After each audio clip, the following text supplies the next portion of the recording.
Stand పెట్టుకోండి అన్న.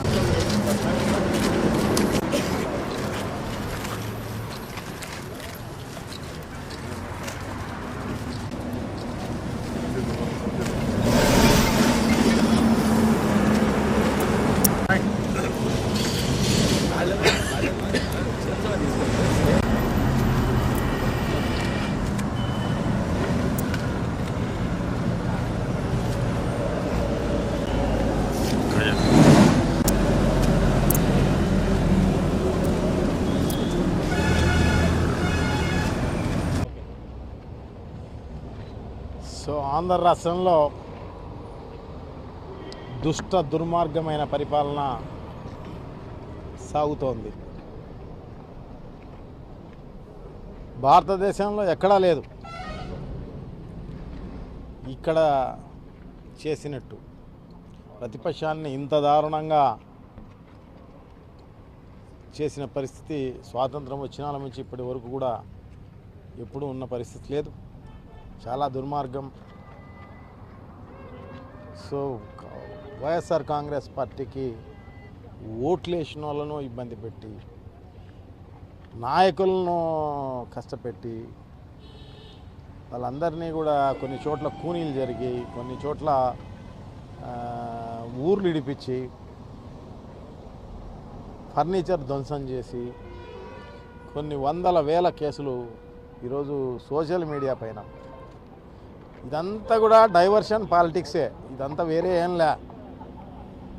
వాళ్ళు సూపర్ 6 సూపర్ 7లు అమలు చేయడం లేదు అని అడుగుతారన్న ఉద్దేశంతో ఇన్ని కార్యక్రమాలు ఈ రకంగా ప్రతి 10 రోజులకు ఒకటి 15 రోజులకు ఒకటి కొత్తది బయటికి తీసి చేసే కార్యక్రమం.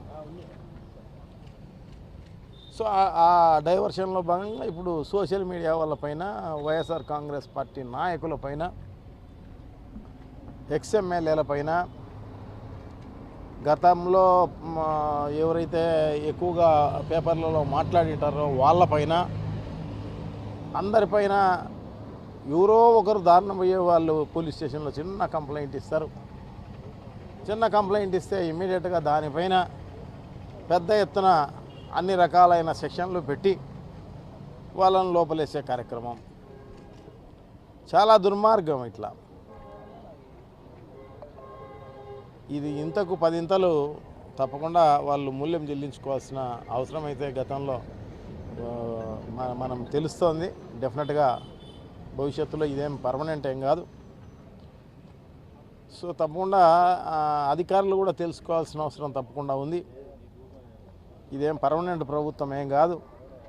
సో దానికి ప్రభుత్వానికి వంతపాడుతూ వాళ్ళు ఇన్ని దుశ్చర్యలు పూనుకునే కార్యక్రమం జరుగుతోంది.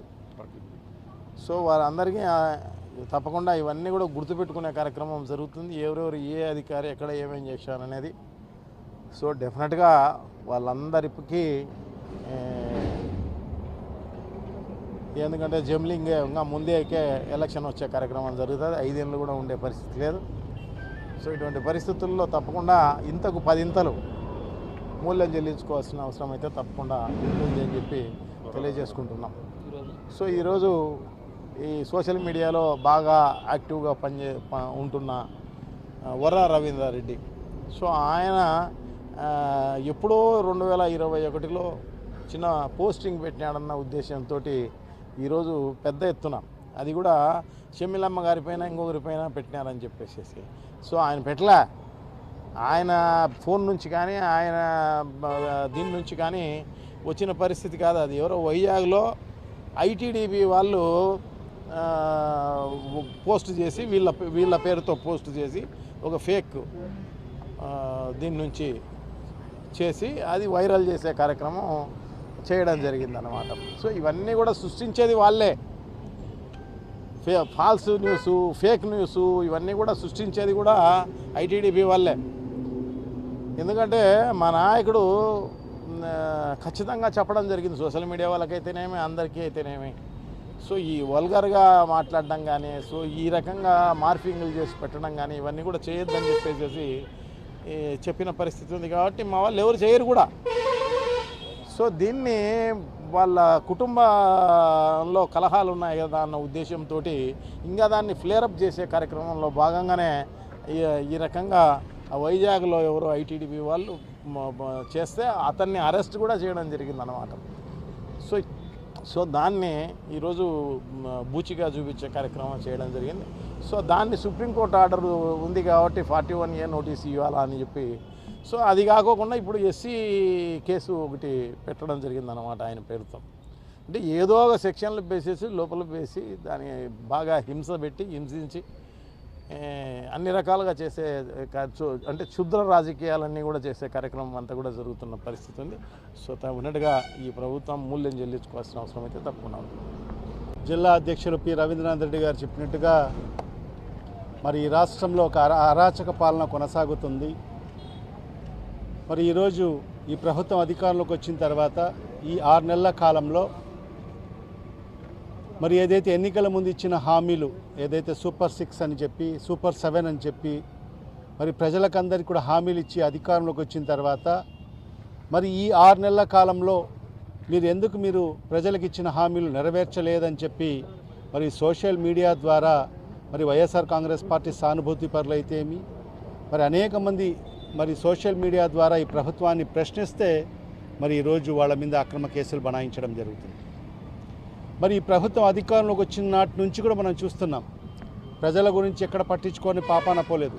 ప్రజలకు ఇచ్చిన హామీలు నెరవేర్చాలని ఏ కోశాన కూడా ఆలోచన కూడా లేదు. మరి వాళ్ళ టార్గెట్ అంతా కూడా ఈ రాష్ట్రంలో ప్రతిపక్షం ఉండకోకూడదు. ప్రతిపక్షానికి సంబంధించిన నాయకులు కానీ కార్యకర్తలు కానీ ఎవరు కూడా ముందుకు వచ్చి మాట్లాడకోకూడదు, ప్రతిపక్షమే లేకుండా చెయ్యాలి అనే ఆలోచనతోనే మరి ఈరోజు ఈ ప్రభుత్వం చంద్రబాబు నాయుడు గారు ముందుకు వెళ్ళడం జరుగుతుంది. మరి ఈ సందర్భంగా ఒకటే కామన్ ప్రజలందరూ కూడా ఆలోచన చేయాలి. ఎందుకంటే ఈ 6 నెలల కాలంలో చంద్రబాబు నాయుడు గారు ఎన్నికల ముందు ఎన్ని హామీలు ఇచ్చారు, మరి ఏ ఒక్క హామీ కూడా ఆయన పూర్తి చేయలేదు. ఒక్క పెన్షన్ల పెంపు ఒక్కటి మాత్రమే మరి ఆయన చేసి ఈరోజు ప్రజలకందరికీ కూడా ఎన్నికల ముందు అనేక హామీలు ఇచ్చేసి ఈరోజు వాళ్ళందరినీ కూడా తొంగలో తొక్కడం జరిగింది. మరి ఈరోజు ఆ మాటే మాట్లాడడం లేదు.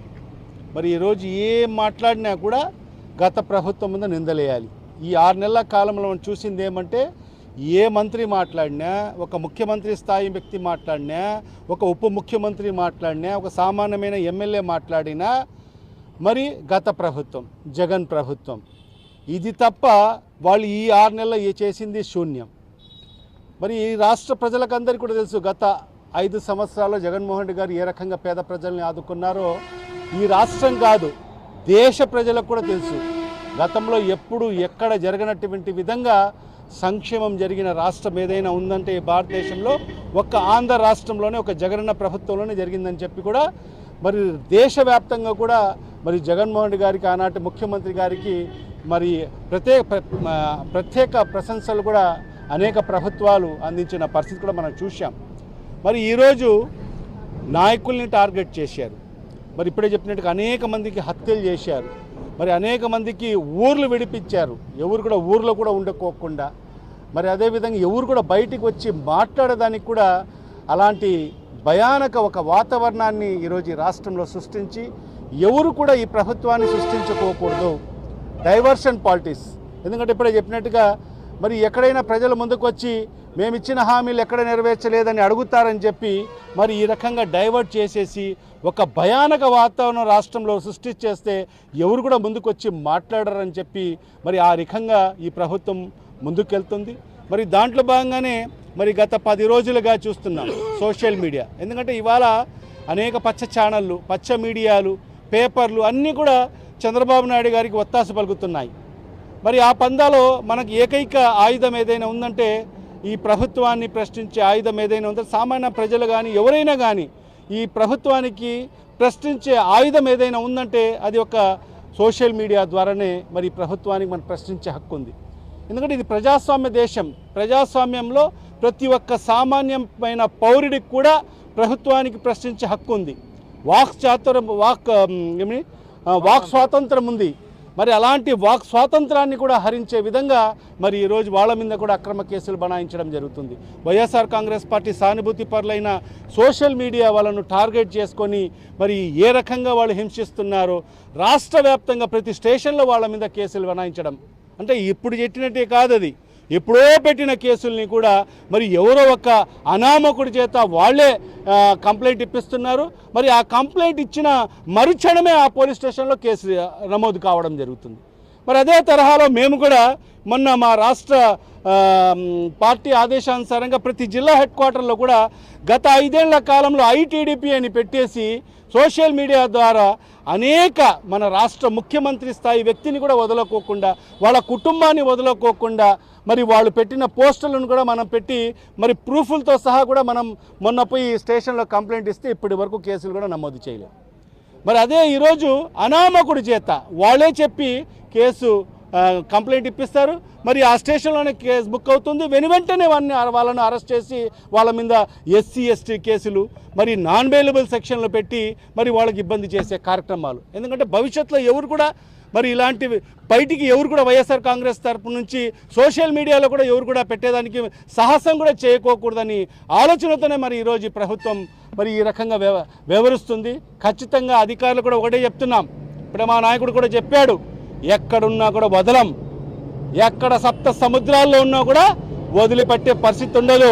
మరి ఈరోజు మీరు ఎంత చేస్తున్నారో దానికి వడ్డీతో సహా చక్ర వడ్డీతో సహా వసూలు చేస్తాం ఖచ్చితంగా. మా ప్రభుత్వం అధికారులకు వచ్చిన తర్వాత ఖచ్చితంగా ఇవాళ ఆ పక్షాన్ని మరి ఈరోజు వర్ర రవీంద్రారెడ్డి మరి ఈరోజు అబ్బాయి ఎప్పుడో 2021లో పోస్టింగ్ పెట్టాడని చెప్పి మరి అతని మీద ఎస్సీ ఎస్టీ కేసులు అన్ని అబద్ధాలే, అన్ని అసత్యాలే, అసత్యపు కేసులే. మరి వాళ్ళ మీద అతని మీద ఎస్సీ ఎస్టీ అల్ట్రాసిటీ కేసు పెట్టి మరి ఈరోజు ఆ అబ్బాయి చెప్తే నిజంగా పోలీసులు కూడా ఈ రకంగా వ్యవహరిస్తారని చెప్పి కూడా ఈరోజు ఒక మానవత్వం లేకోకుండా పోలీస్ వ్యవస్థ వ్యవహరించిందని చెప్పి కూడా మరి ఆ అబ్బాయి వాబోయాడు. సుమారు కళ్ళకు గంతలు కట్టేసి 3 రోజులంట, 2.5 రోజు గంతలు కట్టేసి కొట్టిన చోట కొట్టకోకుండా అసలు అతను నడవలేని పరిస్థితిలో ఉన్నా కూడా మరి ఇద్దరు పట్టుకొని కొద్దిసేపు నడిపించి మళ్ళీ అరగంట కొట్టడము మరి ఈ రకంగా హింసించడము మరి ఎంతవరకు సమంజసమో ఒక్కసారి అధికారులు కూడా ఆలోచన చేయాలి. ఈ ప్రభుత్వాలు శాశ్వతం కాదు. మరి ఈరోజు ఈ ప్రభుత్వాలు శాశ్వతం కాదు, రేపు 5 ఏళ్ల తర్వాత కాదు, ఇంకా ముందే జమిలీ ఎన్నికలు వస్తే 2027లోనే ఎన్నికలు రాబోతాయి. ఖచ్చితంగా ప్రజలందరూ కూడా మొక్కమ్మడిగా జగన్మోహన్ రెడ్డి గారిని మరొక్కసారి ముఖ్యమంత్రి చేసుకోవాలని ఆలోచనలో ఉన్నారు. కాబట్టి అధికారులు ఒక్కసారి ఆలోచన చేయండి. మరి ఈ ప్రభుత్వాలు పర్మనెంట్ కాదు, శాశ్వతం కాదు. ఖచ్చితంగా రాబో రోజుల్లో మా ప్రభుత్వం అధికారంలోకి వస్తుంది. మరి మా నాయకుడు చెప్పినట్టుగా ఏ అధికారులు మా నాయకుల మీద, మా కార్యకర్తల మీద మరి ఏ రకంగా మరి వాళ్ళు వివరించారో మరి అదే తరహాలో మీకు కూడా ట్రీట్మెంట్ ఉంటుందని చెప్పి కూడా ఈ సందర్భంగా అధికారులు కూడా హెచ్చిస్తూ మరి ఈరోజు ఆ వర్ర రవీందర్ రెడ్డిని కూడా ఈరోజు మా జిల్లా అధ్యక్షులు గారు నేను పరామర్శించడం జరిగింది. ఆ కుటుంబానికి మరి అదేవిధంగా ఈ రాష్ట్రంలో ఉండే ప్రతి సోషల్ మీడియా కార్యకర్తకు మేమందరం కూడా అండగా ఉంటామని చెప్పి కూడా ఈ సందర్భంగా తెలియజేస్తాం.